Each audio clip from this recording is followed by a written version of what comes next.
Hello and welcome to Build and Thrive, the podcast that is dedicated to improving the health and happiness of the construction industry. I'm your host, Jennie Armstrong, and before we get started, our usual thanks to GKR Scaffolding for sponsoring today's series. So today's guest is a very special guest and is going to be someone that you're going to be hearing a lot more about. I'm very, very excited to have Stuart Mace join us. So Stuart is our new team member at Construction Health and Wellbeing. And we're going to be talking a lot about him, so you get to know more about him, but also learn about some of the work that he's going to be doing with our clients. So, Stuart, thank you so much for coming, and thank you for being a part of Construction Health and Wellbeing. So, tell us about yourself, so we know a bit more about you before we get started. You are more than welcome. Thanks for having me. I suppose telling you a little bit more about myself and being the polite entrance there is looking at who I am, I guess, and what's not on my LinkedIn profile, if we can put it that way. I was once told in a therapy session that my childhood makes me the person I am today. So when I look back on that, I come from my mum being Irish, Catholic, strict, disciplined upbringing, married a very charming English gentleman when they met in London. I'm one of 4 children, 2 sisters and 1 brother, and my eldest sister and eldest brother are just 3 years and 1.5 years older than me. So I was brought up really looking to run before I can walk because I was competitive with them or wanted to be just like them, but loved it and had a great upbringing. And that sort of leads me to look at who I am as a brother. I'm obviously a uncle and I'm a husband. I met my wife when we were both young. She was 16, I was 17, and 35 years later, still happily married. And I think bring that back to present day, a lot of what I do and why I do and why I'm working for you, Jennie, is around the sort of my wife's decline in mental health and her illnesses that have happened over the last 5-6 years has really kind of brought me to a place where when we look at what we do with our lives, you kind of want to make a difference. But that was a real learning curve when, just obviously a bit of context, about 5-6 years ago when she had a breakdown. It was kind of really looking at who am I? How do I deal with this situation? So what are my next best steps with regards to wanting to be that good husband? So I think it brings my childhood and my values and my beliefs to my relationship and to what I do in and out of work, with regards to how I show up and how I present myself, I guess. And I know, obviously, when we very first spoke at the very early days, I think I was drawn in by, obviously, your competency, your knowledge around what you do with us, but also that passion that was definitely rooted in why you wanted to do something, which, is quite hard to find in some people. You can do all the right training courses, but someone that really wants to make a difference is that absolutely why I wanted you to be part of the team. And so just talking a bit about your professional background, because it's not your kind of traditional route, definitely a different route to my journey into what we do. So tell us a bit more about how you got here in your career. Yeah, so I'm actually health and fitness science graduate. When I say graduate, it was a HND because back in the day, they didn't actually have a degree at this level. Bringing through that sort of childhood thing, very active, very sporty, did a GCSE in PE, I think it was the first year we could do it, again, showing my age. Started off in health and fitness and managed some premium end health clubs in London. And that was really understanding the integration between physical and mental health being one. Kind of lost my mojo with that after 5 or 6 years and fell into recruitment, as most people do fall into recruitment. But I followed, or was asked to work with 2 people I worked with in the health clubs. So one of them was my direct manager and one's the regional manager. And they left the chain of health clubs I was working with while me and my wife went traveling. And when I came back, I registered my details with them and ended up working for them for around 8 or 9 years. And that culminated in around about a 16, 17 year career in recruitment, ending up in the sort of the internal recruitment space, so working directly for organisations, hiring talent in.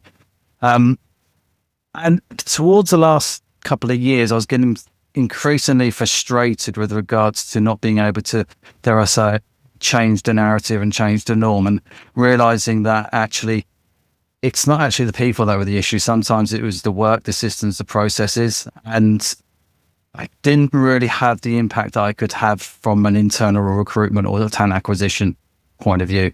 I was there to bring in talent, and that was my remit.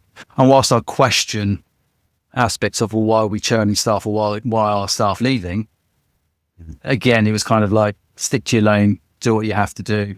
If we're managing somebody out, or somebody hasn't worked out, or somebody's choosing to leave, it's not to really question that. It's to look at bringing people in to an environment that might not work for them. So I made the conscious effort to move away from recruitment. Pandemic came along, the opportunity for me to leave where I was working came about, so I took it, and then spent my time networking in this area, getting my master's in this area in workplace health and wellbeing at Nottingham University, and seeking employment and finding employment. So throughout my career, what I have found is that I can help people make informed decisions, good informed decisions, whether it's about their health and fitness or how they feel and how they look, similar with their careers, about their job and their career. And what I've come to now is bringing those two industries together. It's still about helping people make informed decisions about the well-being of their employees, which we know is going to have a knock-on effect downstream to businesses performing better. Yeah, and now you're talking about the whole recruitment journey.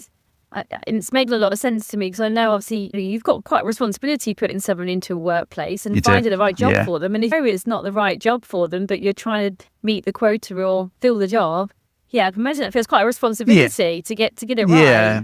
I would say from an agency point of view, yes. When I started in recruitment consultancy and agency, and it was more of a numbers game. Moving into internal recruitment is more account management and about quality of hire. And you're an employee looking to employ a colleague to then develop and work. Again, the issues being is that the people you're hiring for, you see every day, and the people you've hired, in a sense, you almost see every day. This is pre-pandemic when you're in the office on 3 or 4 days a week. So there's an element of responsibility and accountability there, as opposed to agency is they come looking for you when they're in trouble, when they need help, and then it's very transactional. But what I found in recruiting is it's about building relationships. It's about being integral and honest and upfront. You've got to do what you say you're going to do, but it's what's right for that individual, and then what's right for the organisation. Because if you get it right for the individual, you'll get it right most times you'll get it right for the organisation. But yet, having said that, when you question an organisation about what's maybe not going according to plan, it is looking at systems and processes and personalities and relationships. And a lot of reasons why people would want to leave an organisation is probably down to relationships and that method of communication not being as great as it could be. And I mentioned this to you the other day. I worked out I've interviewed over 10,000 candidates throughout my time in recruitment, and I would go as far as saying 95% of those were people wanting to leave their job, voluntarily wanting to move away from an environment that wasn't serving them. So they thought the grass was greener elsewhere. And then when you start delving into that and asking questions about that, money is very rarely the driver why they want to move away. It's the psychosocial hazards in the organisation. So it's looking at the environment, it's looking at the relationships, it's looking at the demands on them and what's driving them. And you'd really get into that quite early on in a conversation. So you do go quite quickly from the hard shoulder to the fast lane. And I kind of find that helps with this type of work as well in this industry, because we've really got to get to root cause and the nub of why a client or a customer or anyone's having that conversation with me or you. There's a reason behind that. There's a driver behind that. And we've got to do that needs analysis and get to it fairly quickly so we can then be more impactful and quite effective further on down the line. And definitely. Well, I'm sure we'll come on to that as we go through the rest of the questions. But before we get into the serious stuff, what about some of the stuff that you do in your spare time and some of the things that you might do to help you switch off or relax? Yeah, sure. Well, as you can imagine, with a health and fitness background, I like to exercise, go to the gym, sometimes swim, play football. This is probably where I'm going to lose most of your audience now, Jenny. I know. I like to watch football. A season ticket holder at Millwall, so home and away, or away as often as I can do. But I do think I love Max Day. It helps me psychologically detach, and I think that's important. Again, I'm going to sound quite boring here, having just said what I've said, but like to read. I do like to do things that my brain has to really engage, and therefore things like puzzles, jigsaw puzzles for a while. Moved out of that for whatever this, I hate to say this, crosswords. It's good for your I brain. like spending time with friends. Yeah, I like spending time with friends and family. I do some volunteering. I find volunteering really, really rewarding. And the more you do it, I think the more you find that helps. So nothing too unusual, Apart from the Jenny. Millwall. It's just apart from the Millwall. I'm not sure if that helped me get a job or not. But And we're doing all right this season, so maybe it's a positive reason to follow them. But I think there's that element of really understanding about psychologically detaching and switching off. That can be a good thing. And again, it doesn't necessarily mean that's just rest. If we are going to look at getting back into what workplace health and wellbeing is about, then that rest and recovery is important, but it doesn't necessarily mean you're resting. There's having that time to, as you say, switch off and look at doing other things. But having said that, and again, as I alluded to earlier, it's finished about a year ago, but the 3 years I was doing my master's degree, and that's a big chunk of your time. It's 1,800 hours over the 3 years of research, academic writing and lectures. And that was a really, really good distraction to help with his situation and supporting my wife with her mental health. But what it also shows there and the learnings from that is you can actually rest and recover during work, or work can actually bring you energy and can support. So whilst the psychological detachment may be necessary, there's also a lot of energy, and we'll probably come on to this, and a lot of benefits for really making sure work is a part of your life and brings you the rewards that you're looking for. Yeah, I suppose it's that classic 5 ways to wellbeing type thing, like the keep learning, the volunteering and doing things for others, all those things that, you research has shown that we know is good. But brilliant. Thanks, Stuart. So let's talk a little bit about kind of the work that you're going to do with us at Construction Health and Wellbeing. So I suppose obviously you're quite new to the team. What were some of the things that made you think that you wanted to be part of this? Yeah, it's a good question. I think I'm not sure how you felt about it going through the recruiting process. It's a bit odd talking to you about this, but it's good to, I guess, reflect. And I think we were very open and honest throughout the whole of the process. The work is important, but wasn't actually necessarily about the work initially. And obviously, so what I mean by that, it's about values, it's about the intent, and it's about where we want to go. And I think you and I think quite similarly on certain things, but we also we come from a different point of view, different upbringings, different backgrounds on things. You obviously with the occupational hygiene and nurse and occupational health background, me coming more from I suppose that physical and mental side of things. But I think obviously as a recruiter, I'm going to do my due diligence. You're going to look at foundations, you're going to look at recommendations and referrals and what have you, and what people are saying or thinking. But I think when it comes to it, it's looking at I think we shared the same values around integrity, honesty, but we actually want to do something right and do something that's good for the world and putting something back into the world. And we've got a certain set of skills, we've got a certain ability and capability. And it seemed that would kind of complement each other. This is an area I want to be in. Obviously, I've made that conscious decision to do that. So how do I best spread more wings and help others make informed decisions? Mm-hmm. And I think it's being with a company that allows that opportunity to share the knowledge to multiple and not just potentially one company, which is what I was doing previously. So previous work was working with Skanska as the occupational health and wellbeing lead, as well as the chair of the mental health and wellbeing network. But in a sense, whilst I'm supporting that organisation, it's just that one organisation, whereas looking at working for Construction Health and Wellbeing is allowing me to support multiple organisations at various different pathway or various different stages in their journey. And we talk about the ambitions, though. We're on a mission to influence the whole of the industry. It's not, like you say, not just one organisation. And we were very open and honest at the beginning. This is a bit of a risk for the business to take because we know there's so much work to do in the mental health space. We know all of the history, raising awareness, the suicide stats and why we need to do more.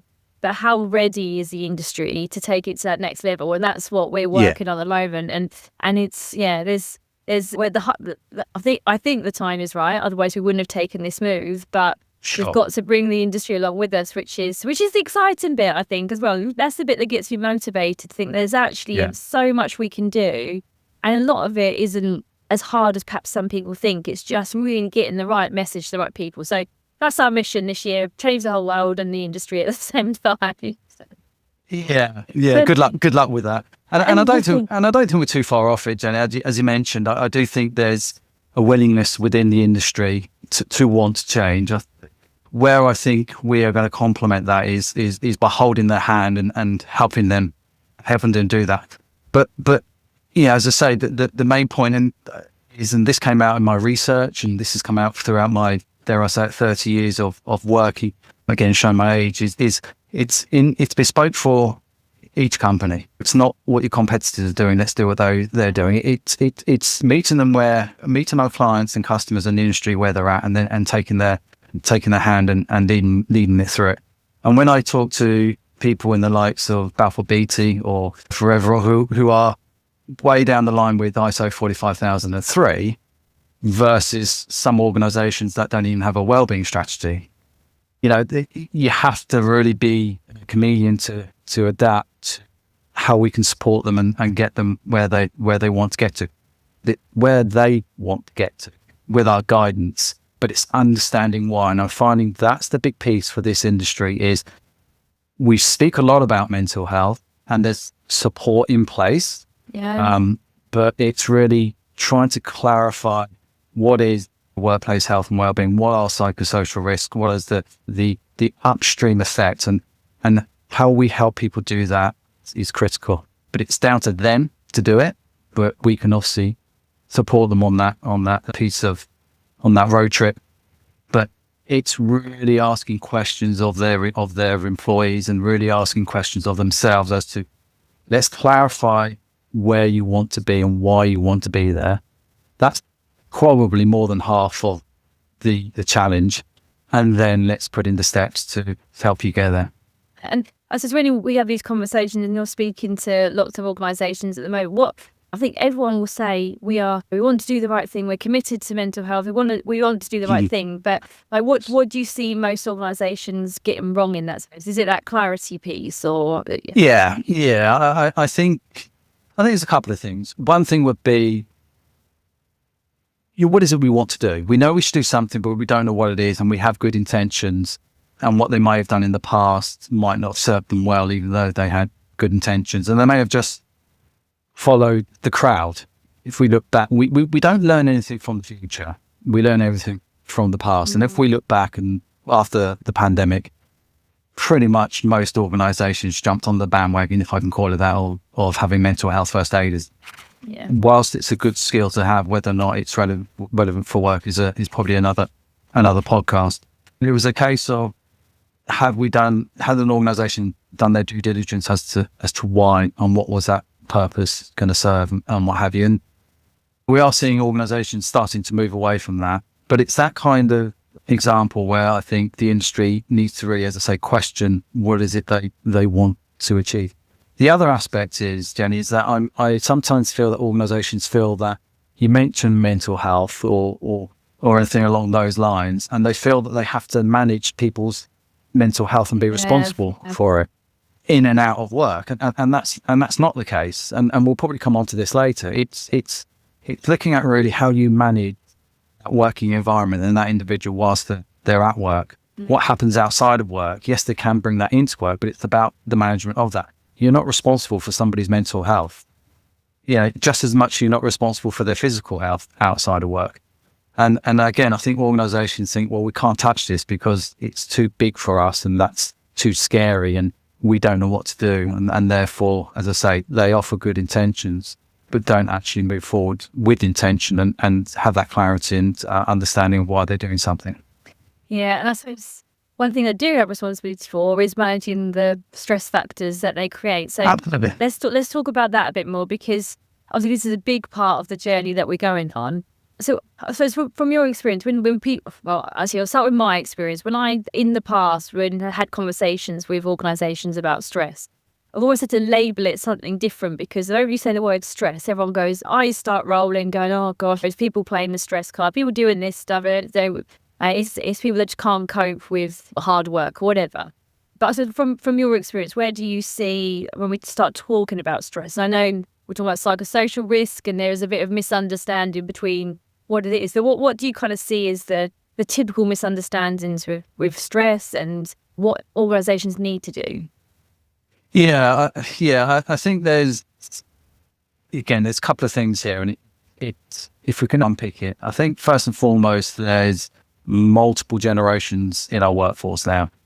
And I also think technology has played a huge part in the last 20 years, more in the last 5 years, more than ever, with regards to the world of work is not how as it used to be.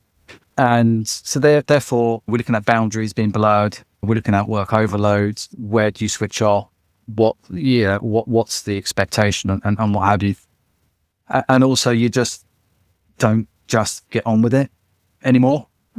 This is your job and just do it. And I think we're generally finding that there's a different view of work these days. So we'd need to take everything on board. Some people, as you say, may look to play the stress card. That could be the case. We need evidence to suggest that's the case or not, and then we can look at data and what have you. But organisations need to set themselves up for that and look at how data is and evidence is driving their decisions. I also think we've got to be conscious that just because we don't see that something is affecting somebody as maybe as we should, we don't think it is an issue. And just because they don't say something doesn't mean to say it's not an issue. There's a lot going on in the world as well, and that is going to play a factor. As we alluded to earlier, outside factors will affect you in work, and it's how you manage that. But we've got to look at society as well. We are looking at being bombarded so much news that's going to cause cortisol, adrenaline, dopamine. You're getting notifications of all sorts. And I think that does tip over into work. And there's only so much cognitive load we can take. So I think we need to be very pragmatic around what stresses or psychosocial risks or hazards are. And you do need to pay due care and attention to it. Not only because there's a legal requirement, but we're also starting to see the HSE clamp down on this as well, with a few contravention notices going to the University of Birmingham, and also there's one to East of England Ambulance Service, where they've demonstrated what they're not doing, and that the organisations have to react to that in a positive way. Haven't seen that.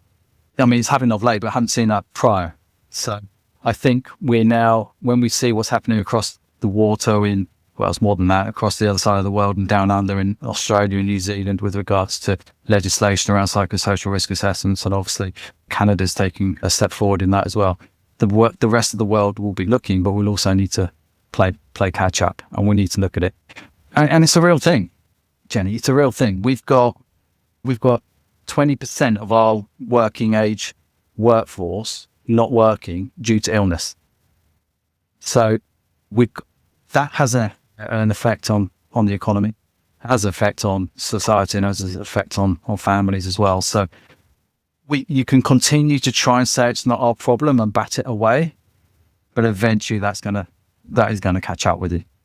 And business productivity, in your list of many reasons why to do stuff, I think you're definitely seeing those organisations that culture, whatever the buzzwords that whatever the team talk about at the time, that there's organisations that do this well. There's so many other benefits with people working well, performing better, doing the job, not the retention.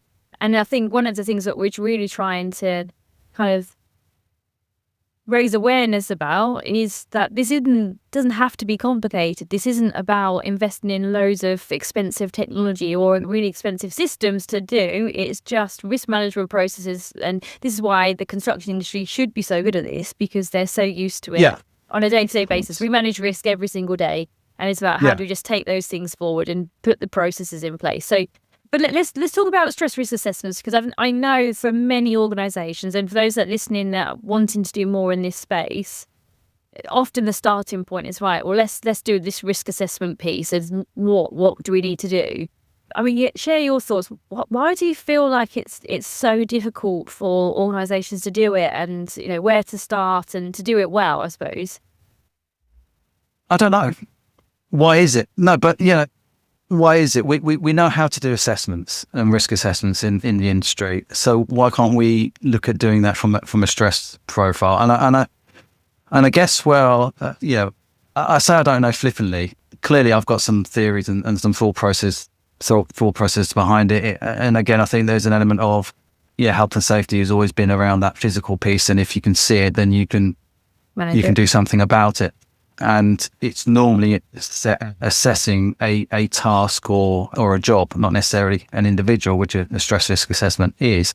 But I think what I find is critical is that there needs to be a consultation with the workforce when it comes to stress risk assessment. Sometimes the organisation is not going to like what they hear or see. And sometimes that might be, organisations are reluctant to do a stress risk assessment because of that. There's the fear of, we know what's going to come up and we don't think we're going to be able to deal with that. But, ignorant is not a defence. If it's happening, it's happening. You'd rather know about it and stand in court if you get to that point and say, I tried to do something about it, than just saying, I didn't know. Mm-hmm. So I do think organisations are possibly fearing, dare I say, the unknown, or not knowing how to deal with what comes up on a stress risk assessment. But I also think it's that element of, there's a lot to it, and what I mean by a lot to it is, it's all very well going and collecting the data from, let's say, an indicator tool and asking questions, whether that's through a survey or through brown meetings or whatever your workforce is saying to you. It's then, how do you organise yourself to, she said, right, what are the pathways to support and to actually look at root cause, so we can put in measure, put in some controls and try and eliminate or mitigate the risk as much as possible.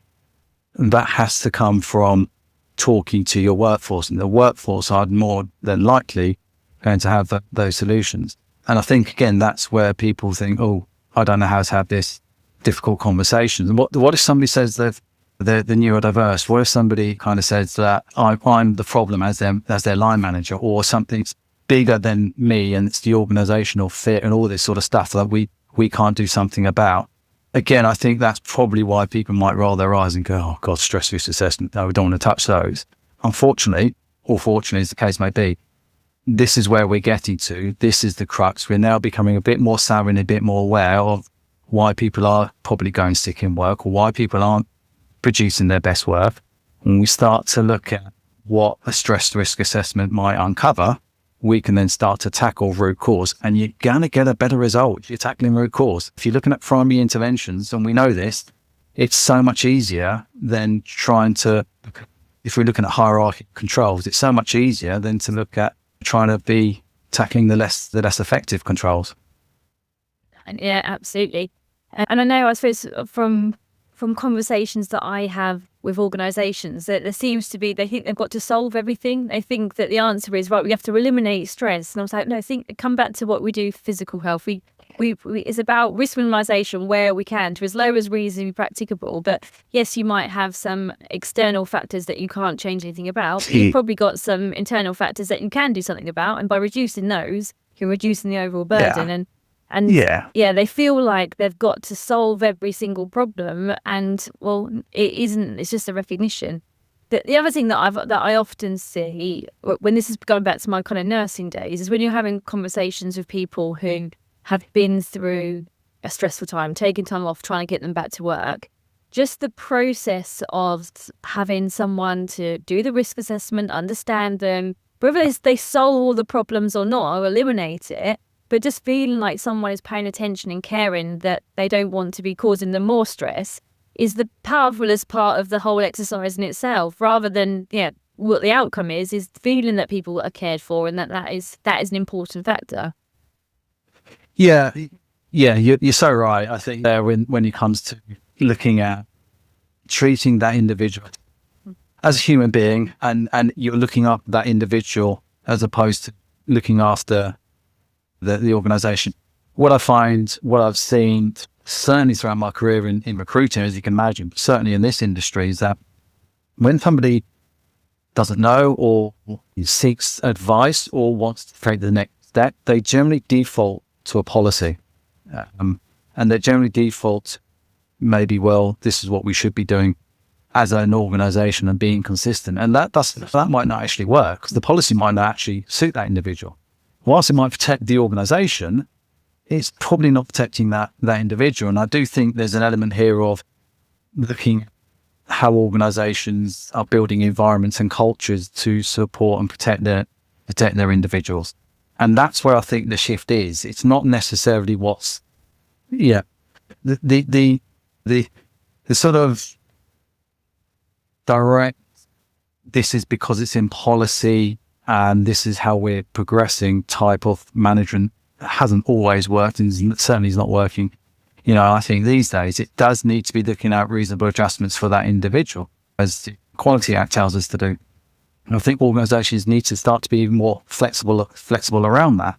And because you've done it for one person, it doesn't mean to say you have to do it for the next person, because you've done it for one person because of their circumstances and their reasoning. The next person, you might need to do something different. So it's not going to be a blanket approach. And that's why I think, again, organizations, when they start looking at stress risk assessments or whatever it might be, we have to change everything for everyone. As you say, helping somebody back to work, for example, that's an individual thing, right? Because it's what suits that individual. Keeping somebody in work, which ideally you'd rather do than having to help them back to work, is an individual thing. What does that? And I remember having the conversation with one project manager at Skanska when they pinged a note, as you normally, you get a Teams message, project manager, it pops up, can we talk? Have you got 2 minutes? You always know something's not right there. And I struck everything to talk to the project manager. And it's a case of, we've got this employee, vital to the team. We can see if we continue on the same trajectory, they're going to go off sick. They've had that open and honest conversation. The project manager is trying to do the right thing and be that listening and what have you. But he's basically saying, person's going to go off sick and it's going to be detrimental to the project. And I said, so what's the next best step then? And he said, well, policy says I've got to do X, Y, and Z. And I said, forget it. Forget that policy.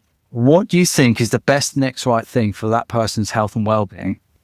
Because them coming off work might actually cause them to be off work even more, cause more stress, cause more illness.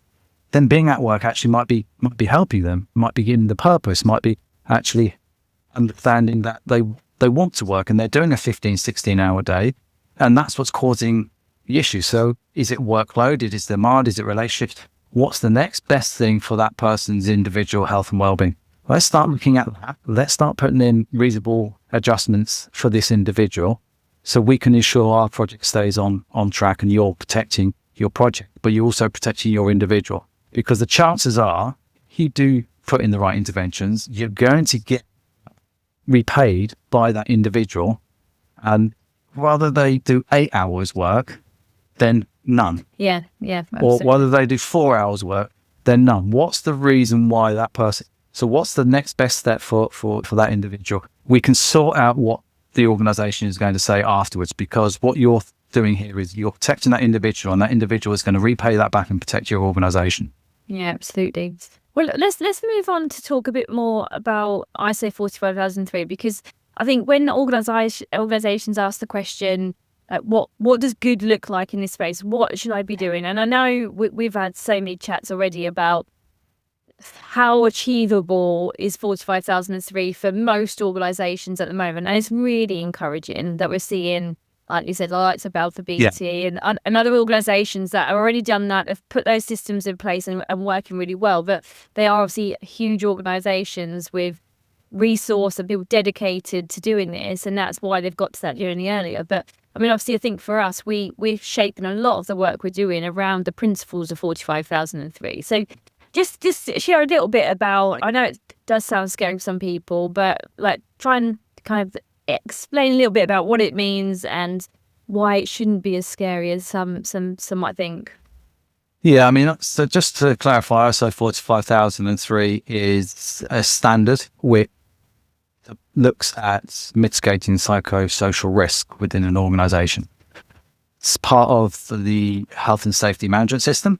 So if you have ISO 45001, which you are going to find most construction organizations and manufacturing organizations in the UK are going to have, because it's a standard. It's a benchmark for us, for organizations to work with each other. So if you have 45001, you know how to get 45003. It's almost no different from a point of view of you've just got to really start honing and be specific around psychosocial hazards as opposed to physical hazards, and maybe looking at the aspect of 45001, which is around psychosocial hazards, because it is in there. And it's just that 45,003 is just an extension of that, and possibly, for want of a better analogy, is looking at the aspects of 45,001 of psychosocial risks on steroids. It's just looking at pushing that a little bit further. I think where most difficulty comes in, if I can be candid about it, is actually interpreting the document and the standard itself. And understanding what you have to do. If that you're 75% of the way there actually with 45,001. So it's almost looking at what's required. And whilst it's fairly new, 3 or 4 years old, and then normally the assessor, whoever it may be, they're still learning about what has to happen as well. But the principles of it will be we're going to start asking questions around how we treat our employees from the psychosocial or psychological point of view. And we're going to take responsibility and accountability to try and eliminate risks and hazards. And then we're going to look at the continual improvement on that. We're not just going to say it's a one and done. Coming back to maybe stress risk assessment. You'll do a stress risk assessment like you do engagement surveys. It's a snapshot in time. Doesn't mean to say it's always going to be like that, and things change within organizations. So it's how do you evolve as your organization changes and as over time. So when you start looking at the principles of 45,003, it really does demonstrate, coming back to the word that you used earlier, it is starting to demonstrate that your organization cares.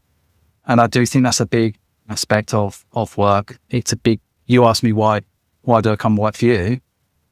You give a damn, and that I think is important. And that there's enough research to demonstrate that's going to be reflected by your employees.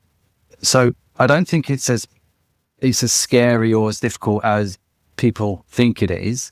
Really, as more and more people gain this accreditation, we as a consultancy are in touch with these people. We can obviously look at how we can make it easier and easier and easier as time goes by, and as what sort of pitfalls and what are the areas that some other organizations struggled with, and how did they interpret that, and how can we then help other organizations look at having those guidelines and those procedures to make it work. Mm-hmm. I know that we're going to do some future episodes specifically on 45,003 and the learnings, and to try and share that process to support others. Lots we could talk about it now, about some of the early insights and challenges we're seeing most organisations with. But let's come back to that. Now, I do want to talk about mental health first aiders, because this is a debate also, so even between us we've been having around. Well, I think if we were to ask us our professional opinion, we'd say, look, let's not worry about mental health first aiders. Let's move into that more proactive place. But coming back to your point that you've said to me over and over again, we've got to meet people where they are. And still, for most organisations, if you ask what you're doing around mental health, their response will be mental health first aiders. So I think you've helped to educate me a little bit to say, well, actually, it's not about us saying, let's completely say that they don't have a place. It's how do we make those group of individuals to be as impactful and as effective, and supporting the bigger picture. So share your thoughts, because I've learned a lot from you around that, and it's definitely opened my eyes to what more could be done. Sure. I think first and foremost, I'll go on record and say mental health first aid, I think, is great for society. And having done the course twice now, I did it obviously when my wife first got sick. I didn't know how to manage and what to do. So I went and took a mental health first aid course, and that was back in 2020. I took it last year in 2025. And it has changed a bit. And if I was given a choice, would I want a mental health first aider in my business versus not? I'd always go, yes, I would, because I'd rather have somebody who has this awareness of identifying maybe somebody with poor mental health and maybe being able to engage in that conversation and then signpost. That I think is great. I don't think mental health first aid is fit for work. I don't think it's set up for people for a intervention to solve any mental health issues that an organisation may have. Now, having said that, what you've also got, and what I think which I think is great, which I really love and appreciate, is that you have peer support in an organisation. You've got an employee holding their hand up and say, yeah, I want to help my fellow colleagues. I think it's brilliant. I think that's wonderful. I don't think you would have got that when I certainly went into work. Yes, of course you have your mates and your colleagues and all that, but somebody saying, I'm prepared to take some time out and listen to, what might be on your mind, and then being able to potentially help I think is certainly wonderful. But I don't think the signposting is going to solve an organisational issue. So where I think, and what we can certainly bring to the table, is how do you progress your first aiders into potentially looking at psychosocial risks or even the HSE management standards and look at pushing that agenda. The other concern I have, and it is a concern with mental health first aiders, is organisations are exposing their colleagues to a risk and to a hazard, and they're not protecting them from that. And the process of being a mental health first aider, you mean, don't you? Yeah. The process the legal aspects. Yeah. I mean, you're asking potentially volunteers. You've asked your volunteers, you've trained them, and then you're exposing them to potentially vicarious trauma for somebody else. Yeah. And that person, that's the mental health first aider, the chance of them putting their hand up and saying, I want to be a volunteer, is because they probably have some sort of track record or something that mental health touched them somewhere along the line. Yeah. So you could potentially be putting vulnerable people in the firing line and doing nothing about it. So there does need to be the support. There does need to be understanding. There needs to be some sort of understanding of what conversations are happening, and that can be done anonymously. But you need to have some data behind what's happening with your mental health first aiders. There needs to be some support in place, and there needs to be some ongoing learning, I believe, so we can look at how it actually becomes maybe a secondary or a primary intervention, not a necessarily tertiary intervention. So the scaffolding potentially is there. I understand why organisations went and did it, as we alluded to after the pandemic. But now I think it's how do we progress that to what 2026 that needs to look like? And how do we ensure we don't end up in court? And I know that sounds pessimistic and scaremongering. From what we can see, what's happening in Australia and New Zealand, from a legal point of view on what cases have been brought to court, it's only a matter of time before a mental health first aider takes, if they haven't already, and we just haven't heard about it, takes their employer to court and wins a case, and because they didn't protect them. And I take that from, conscious of time, but I'll take that from a case that happened in New Zealand with a university where a lady was a lecturer, professor, but the government asked her to be a spokesperson on certain things throughout the pandemic in New Zealand. And the university said, yes, this would be okay to do so, but she was representing her university. And because of some stuff she was saying about the pandemic and lockdown, she got some abuse on social media. And she took her employer to court and won because her employer didn't protect her from the abuse of the online abuse. So what I'm saying there is they put her in a position where they've exposed her they haven't done a risk assessment. They've exposed her to a hazard, which turned into a risk, and then they did nothing about it. And she took it to court and won. It was a very small amount, by the by, because it was the point of that happening. And I mentioned earlier, which I've been reading up about just before this recording, I mentioned earlier about East England Ambulance Service being sent a letter from the HSE. And when you look at one of the areas they haven't protected their staff from, it's physical and verbal abuse from the public. So that becomes an organisational risk to manage. You just can't expect them just to be able to get on with it. Yeah, so fascinating. These are the psychosocial hazards that the law is now going to start to protect you again. Yeah, absolutely. And as I say, if you've got the right systems in place, you identify these risks and they'll just get flagged up as you would do in your normal process and procedures. And then you've got to demonstrate you've done it. Yeah, it does something about it. You've got to do something about it again. And that's the thing. You might not be able to eliminate it. And coming back to that point, I'd rather be standing in court saying, yes, Your Honour, I knew about it and I tried to do something about it, than saying, not my problem, mate. Because not my problem, mate, is going to end up with a hefty fine, bad reputation, and maybe it's most likely going to be civil than case law, but then criminal law. But even still, you'd rather not that happen. So absolutely. Right, well, we're getting to the end. I know if we can talk for England. I know we've learned that, Stuart, about how to make our meetings as efficient as possible, because we've got lots of opinions of each other. But I suppose one kind of key takeaway, I suppose if you've got people that's listening or watching and they want to do something more in this space, what would you recommend as the first starting point? I think you've got to look at gathering some data as what is happening in your organisation. If you're in touch with us or any other support or mental health or psychological provider, whether that's coaching, what have you, you're basically saying we need to do something. Whatever we're doing is getting us so far, we want to go a bit further. So it's looking at getting some data, which we can clearly help you with, as to why you want to move towards something or move away from something. What's that data telling you? And then it's really looking at how best to move forward with evidence-based theories and frameworks, which is going to give you the best, or most likely to give you the best outcome. Of course, you don't know how the future is going to go, but if you can, as I say, look at from what's been learned from the past. So, yeah, it's really looking at, we do want to tackle root cause.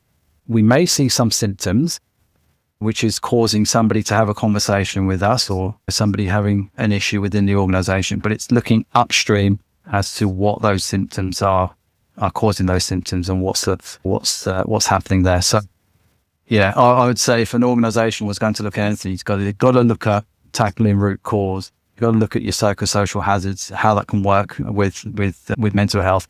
You're going to have a far better workforce who are going to be appreciative of what you're doing. You're showing that you care and you're supporting them.